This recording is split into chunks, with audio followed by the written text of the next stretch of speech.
सजा के पास जा रही हो? हाँ, और सना को भी साथ लेके जा रही हूँ ताकि आप में से किसी को परेशानी ना हो। तो उस समय क्यों हो? क्या हो गया? मसरूफ था, नहीं कर सका फोन। कल मसरूफ था ना? सिर्फ कल मसरूफ थे, आप तो बहुत दिनों से मसरूफ हैं। यहाँ तक कि आपको तो मेरी तबीयत के बारे में कुछ नहीं पता ना। सही तो लग रही हो। क्या हुआ तुम्हें? क्या हो गया? सही लग रही हूँ है ना? अब जो है ना, मेरे पास बिल्कुल वक्त नहीं है कि मैं आपको बताती फिरूं कि मेरी तबीयत कैसी है, मेरे अब्बू की तबीयत कैसी है। जा रही हूँ। हाथ छोड़ दे।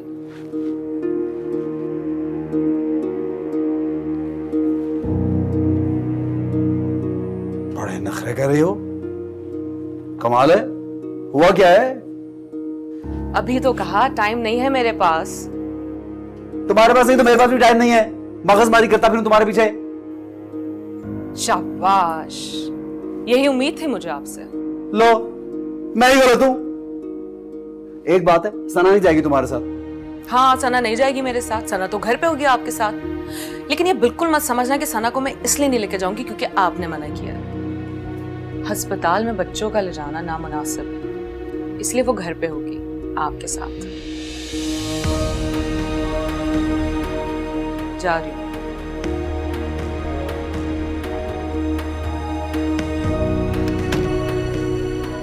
नहीं बजाए।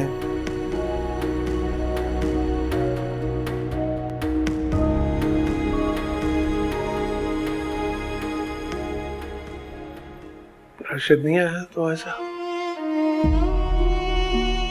नहीं, वो बिजी थे ना, तो आएंगे आपसे मिलने के लिए। असल में मैं भी नहीं चाहती थी कि वो हॉस्पिटल में आपसे मिलें। इफ़रात, तुमने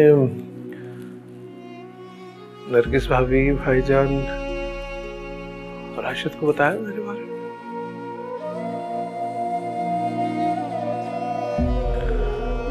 कब तक छुपाओगी अपने बाप की बेवकूफी और कमजोरी? तो ऐसा तो ना कहें आप। आपने तो ऐसा कुछ भी नहीं किया है। और ये तो बस एक छोटा सा हादसा था, वो किसी के साथ भी हो सकता था। शाकिर अंकल जी। डॉक्टर ने क्या कहा है? डॉक्टर ने घर जाने की तो इजाज़त दे दी है, लेकिन कहा है हर दूसरे दिन विजिट करना होगा। कोई मसला ही नहीं है, मैं ले आया करूंगी अब्बू को, है ना अब्बू? मुश्किल में डाल दिया ना मैंने तो।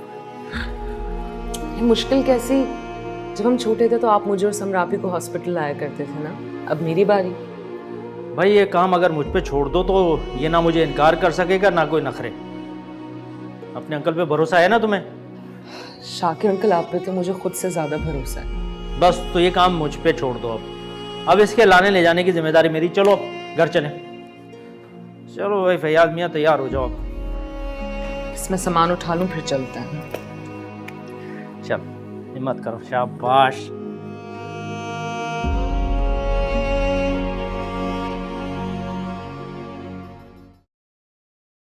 नरगिस, बहू रानी नहीं नजर आ रही तुम्हारी। अपने अब्बा के घर गई है। वैसे नरगिस, आजकल ये जरा ज्यादा नहीं जा रही है अब्बा के? मैं जब भी आती हूँ या तो वो जा रही होती है या वो चली गई होती है। मैं क्या कह सकती हूँ, उसे तो मौका चाहिए होता था। और अब तो वैसे भी फयाज हॉस्पिटल में, अब तो उसे जाना ही था। फयाज को क्या हुआ है? मुझे क्या पता, खुलकर बात नहीं की उसने। बस यही कहा कि मेरे अब्बू हॉस्पिटल में है। तो पूछो ना, अयादत के लिए नहीं जाना? देवर है तुम्हारा और दोहरा रिश्ता है ना। नादरा, मुझे हॉस्पिटल का पता होगा तो जाऊंगी ना, बताती तो चली जाती मैं। फोन करो राशिद को, पूछो। हम भी चलेंगे अयादत के लिए। मेरा बड़ा दिल चाह रहा है मैं जाके फयाज का घर देखूं। सुना है बड़े महंगे इलाके में आलीशान महल लिए। जानना तो मैं भी चाहती हूँ। मैं देखूं तो सही, हट्टे कट्टे फयाज को आखिर हुआ क्या है। लेकिन क्या करूं, अस्पताल का ही नहीं पता। ओहो, राशिद को फोन करो। उससे नहीं बात करनी तो इफ्रा से पूछ लो ना। चलो। नहीं भाई, इफ्रा से तो मैं नहीं पूछती। हाँ, राशिद को फोन करके पूछती हूँ।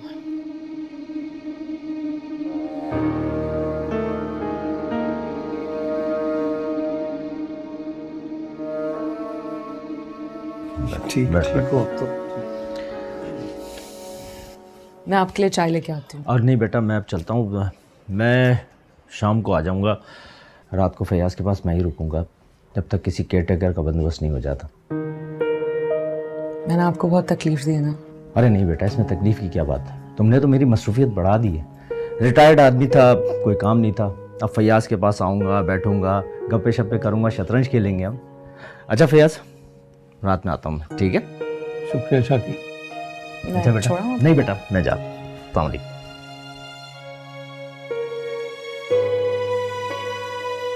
ठीक है वालेन। हाँ मैं ठीक हूँ।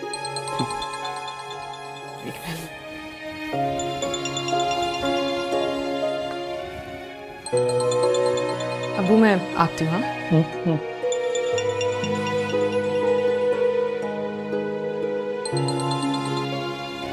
हेलो। मूड ठीक हुआ या अभी भी नाराज हो? आप फ्री हो गए? अभी भी शदीद बिजी हैं? अच्छा ये बताओ, चाचा कौन से अस्पताल में है? अम्मी और मैं आना चाह रहे हैं। हम घर आ चुके हैं। चलो घर आ जाते हैं। ओके।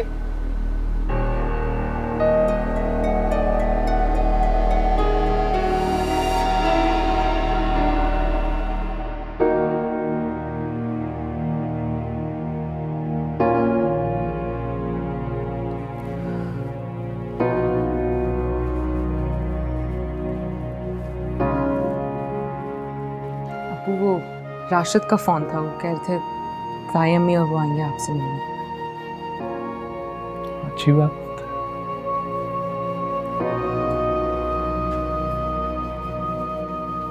अबू आप उन्हें कुछ नहीं बताएंगे कि क्या हुआ था? हम उनसे ये कहेंगे कि आपको डायरिया हो गया था जिसकी वजह से आप हॉस्पिटल में एडमिट थे। तुम फिक्र नहीं करो, मैं रखा हूँ अपनी बेटी के मशवरे से करो, जिससे उसकी इज्जत हो, इज्जत में इजाफा हो।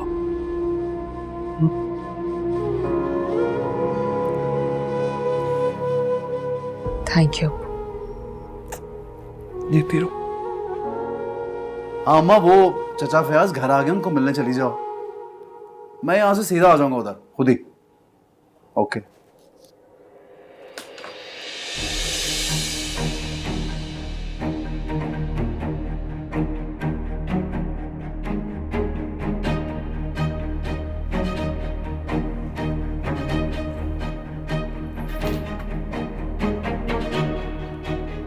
पहले भी कहा था ना, यहाँ मत आओ। क्यों आई हो? तो क्या करूं? तुम्हें मिलने तुम्हारे घर आऊं? कितने वर्कर हैं यहाँ? अब्बा जी को बता देंगे तो उनका मीटर घूम जाएगा। अब्बा जी का या तुम्हारी दूसरी बेगम का? अख्तर साहब नीचे गाड़ी में बैठे हुए हैं। हम फिल्म की लोकेशन देखने जा रहे हैं, चलो हमारे साथ। अभी? हाँ अभी।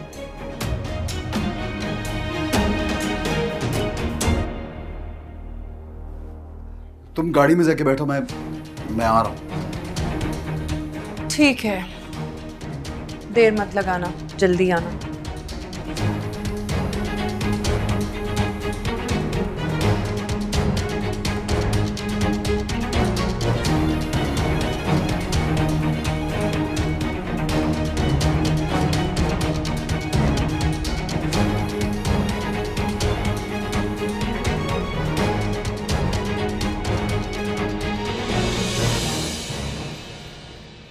परी, अख्तर साहब का बहाना करके यहाँ पर यूं मिलना ठीक नहीं है।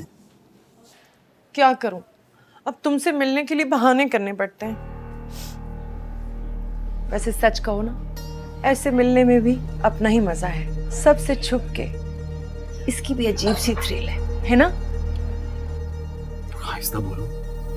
थ्रिल तो है लेकिन जान भी निकल जाती है। मतलब कि थोड़ा सा डर खौफ लगता है ना, समझ रही हो ना? हाँ हाँ समझ गई।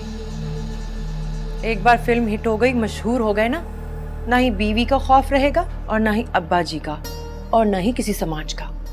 फिर तो लोग डेट मांगा करेंगे राशिद साहब से मिलने की भी। पता नहीं कब होगा ऐसा, ख्वाब ही लगता है मुझे तो। अब मैं इधर उधर की बात करूंगी तो तुम सोचोगे मैं तुमसे पैसों के लिए मिल रही हूँ। तुम्हें तो पता है ना, एक अच्छी फिल्म के लिए बड़ा बजट चाहिए होता है। तो तुमने तो यही कहा था परी कि अब ये जो अपने अख्तर साहब हैं इनके पास सारा बजट है। हाँ बजट तो है उनके पास, लेकिन मलेशिया और हॉलैंड में गाने पिक्चराइज करने का नहीं है। कहाँ खो गए? हाँ, हॉलैंड पहुंच गया था और मलेशिया में गाने, मजा तो बहुत आएगा। लेकिन मैं सोच रहा हूँ इन सब के लिए कितने पैसे चाहिए होंगे? जितने तुम दे सको। मेरा मतलब है, वो तुमने कहावत तो सुनी है ना, जितना गुड़ उतना मीठा।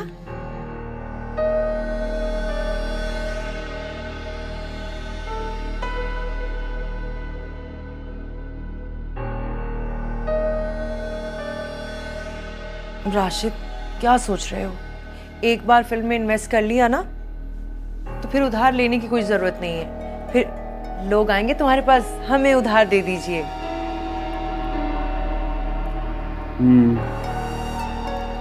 चलो 2-4 दिन तो दो, फिर कुछ देखता हूँ पैसों के कुछ बंदोबस्त। हाँ अख्तर साहब की कॉल है। जी अख्तर साहब। जी जी, आपके हीरो तो मेरे सामने ही बैठे हैं। हाँ हाँ, हम अभी आ रहे हैं दोनों। डायरेक्टर साहब ने याद किया अपने हीरो को। थोड़ा सा कुछ खा पी के चलते हैं, बल्कि उनके लिए पैक करा लेते हैं, खुश हो जाएंगे। हाँ ये ठीक है। बताओ।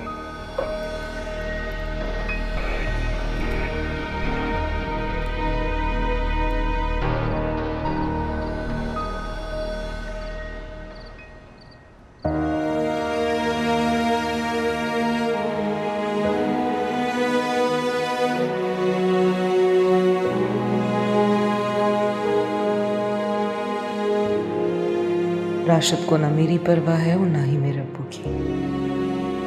मिलने तक नहीं आए अब्बू से। पता नहीं कहाँ होते हैं सारा दिन। कहीं मैं राशिद के बारे में कुछ ज्यादा ही खुशगुमान तो नहीं हुई थी? कहीं ये वही राशिद तो नहीं जिन्होंने मेरी बहन को दुख पहुंचाए थे? वैसे अरूज पे सोचती हूँ, अल्लाह की शान निराली है। देखो जरा, इतना आलीशान महल, और पहले तुम घर देखते बिल्कुल मुर्गी का डब्बा, छोटा सा 2 कमरे का। और अब देखो जरा, लॉटरी निकल आई है फयाज की। वैसे असल फ़ायदा तो इफ्रा का है, सारी दौलत उसी को मिलेगी। फयाज अंकल अच्छे भले आदमी हैं, वो चाहे तो दूसरी शादी कर सकता है। भाई हमें क्या करे ना करे, हमें कौन से पैसे मिलने हैं। वैसे मामी, मैं एक बात सोच रही थी। क्या? मामू के इंतकाल को इतना अरसा हो गया, आपने सारी जिंदगी ऐसे ही गुजार दी, तो आपको अपने बारे में भी तो सोचना चाहिए ना। क्या हो गया आपको? आधी से ज्यादा उम्र गुजर गई है, अब क्या? कौन सी उम्र? नरगिस आंटी से तो यंग लगती हैं आप। वो तो मैं हूँ, क्योंकि मैं उसकी छोटी बहन हूँ। वैसे तुम्हें पता है, आज तक किसी को मेरी असल उम्र पता ही नहीं। वैसे आप मेरे साथ जब जा रही हो तो मैं भी यही सोचती हूँ कि लोग आपको मेरी छोटी बहन ना समझ लें। अच्छा प्लीज है एमी, इतना नहीं। मैं तो जब से इफ्रा के अब्बा के घर से आई हूँ, एक ही बात है मेरे दिमाग में, यही कि आपकी और फयाज अंकल की शादी